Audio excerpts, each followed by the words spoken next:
ganto. Ginaganapan ko lang na natural, tsaka inagapan ko na mautal. Nilawan sinugal, ginapang minahal. Katagalan natutunan ko rin tumagal, tsaka alam ko naman na inaabangan na. Sana tabangan yung papakawalan para di naabangan.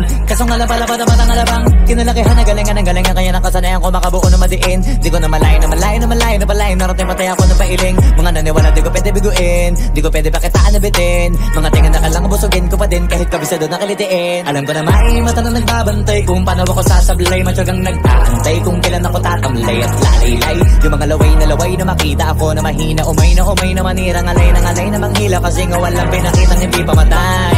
Na napasarap mag-rap, ang daming nagbago. Daming nagbago mula nung kilalanin ang tao. Daming nagtulak sa'kin, palaging maging ganado. Palaging tangkado, pag kumalaw palaging planado. Daming pasabog, kailangan pag malawak ang sakop. Ikaw din ang talo sa laban, pag nabalot ng takot. Kung saan ka aabot, ako din lahat ng mahahakot. Yung dami ng pagod ay may sukli pag di ka madamot. At kung hindi ko tsinaga, baka nauwi na sa wala. Ganito pala to kalala, kita mo naman na napala. Paano ko hindi ko ginawa, yung iba di makahalata. Malaki na anak kataya, marami na pwede mawala. Kaya di na pwede pabaya, hindi pwede puro mamaya. Baka sa huli mapahiya, totoo na parang himala lang mula sa iba ba tiningala. Matagal ko din na kinapakatagawa, di madapa yung kalidad. Di mo na kasi binabahan, marami pa nagdududa. Puro kilos ang inuuna, ngayon kita mo namumunga. Tumutubo na, pakarami ko nakukuha, pero di pa rin nalulula. Tas sa ugali wala pa rin binago, tao pa rin pag umaharap sa tao.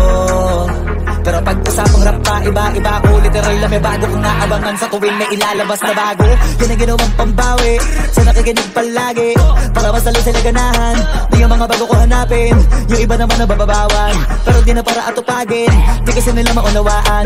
Naimbulsa ko pinapalalim, kahit pa paano naman naganap ako paunti-unti. Gumalaw ng pino, hindi maitatangging. Iba di na laking munti, pila may hanting-hanting. Sa galing may malayong kunting, naging kambing. Sa dami ng hinahin na putahe, pwedeng akalaing malaking kantin. Yung iba nakahalata na sa pangalan nagplaka, nagiging malalapit lalo pag pabaliktad na binasa. Pag gumagawa, ginagawa, magagawa, maiba lang ang lasa. Para maipakita ko din na din ako gumagawa na basta-basta. Ngayon lalo pang nananabik, kasi meron ang bumabalik. Gagawin ko pa rin ang gagawin. Ngayon saan pa kaya ko neto dadalhin? Subok na yung lagi niyong sinusubok noon. Yung mga nanubok, yung ilong umusok, tsaka kumulutumbong. Ito na ngayon yung mga sinabihin, yung gonggong sa tuktok na kami tumutungtong. Ito yung hindi niya matutunton. Tsaka randan nyo na rin pataas, kamay ng pataas. Kada labas, kahit hindi madalas, palakas pa rin ang palakas. Sa amin na tong palabas, pabanas, kaya nang mabanas. Pagkausap ang Pinas, pasok kami dyan, hindi na mapapalabas. Huwag ka na magtaka ba't nangyari at papano, kasi kitang-kita nyo naman malinaw pa sa klaro. Sarili na lang ang tinatalo, oo wala nang iba halata. Kasi nga nung yung uso na iba, o diba yung iba nabura.